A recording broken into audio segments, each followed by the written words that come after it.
Nimetoka kwako Mola wangu na kwako pia nitarejea. Kwenye yako hii ardhia nimekuja nikilia, ila cha ajabu watu wa karibu yangu wakiwa wananishangilia. Hivi kweli nitaondoka tena kwenye hii dunia nikiwa nalia? Hapana.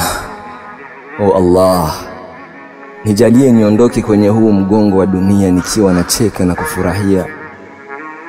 Allah, neema kubwa kwa ndogo mimi mja wako umenipatia, ila ukanitahadharisha na kuniamrisha niwe chini ya zako sheria, ni kuabudu na kukusujudia, niisome na kuiweka kwenye matendo ya elimu waja wema ulowapatia, nao ni masahaba, mitume pamoja na maambia, waje kuitangaza dini yako njema Islamia.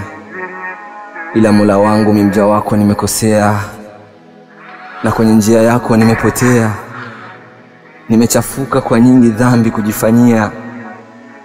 Macho yangu yamevimba sababu ya kulia, mwili wangu nahisi baridi kali imeniingia, moyoni mwangu madonda nilemea, sina wa kuniokoa, marafiki wote wamenikimbia. Barabarani ninapopita mate wananitemea, na hakuna hata salamu kunitolea.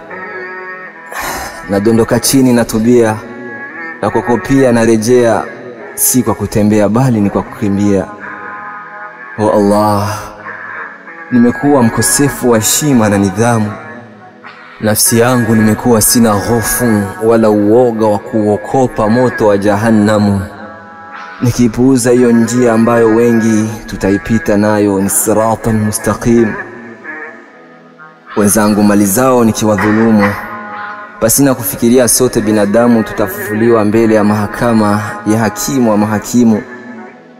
Bila shaka Mola wangu nijalie siku hiyo nisiwe miongoni mwa wale ambao nafsi zao sana watazilaumu.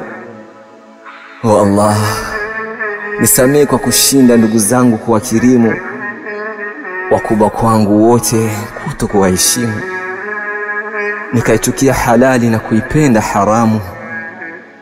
Allah, nisamehe kwa kutokuwapa maskini takrima, wanaponiita kwa sauti nzuri huku nikishinda kuwaitika vyema, kwa dharau huku nikiwatazama, pia kwa kushindwa kuwapa msaada wajani na mayatima, na kushindwa yao thamani kuiona, na kujisahaulisha kana kwamba hujaniamrisha Rabbana, huku nikijijali sana pasina kumjali yeyote yule kuwa yupo katika hali ya usalama. Nilidhulumu wanyonge na kujifanya mbabe, hakuna lilonipa kiburi zaidi ya marafiki na shibe. Nimejipa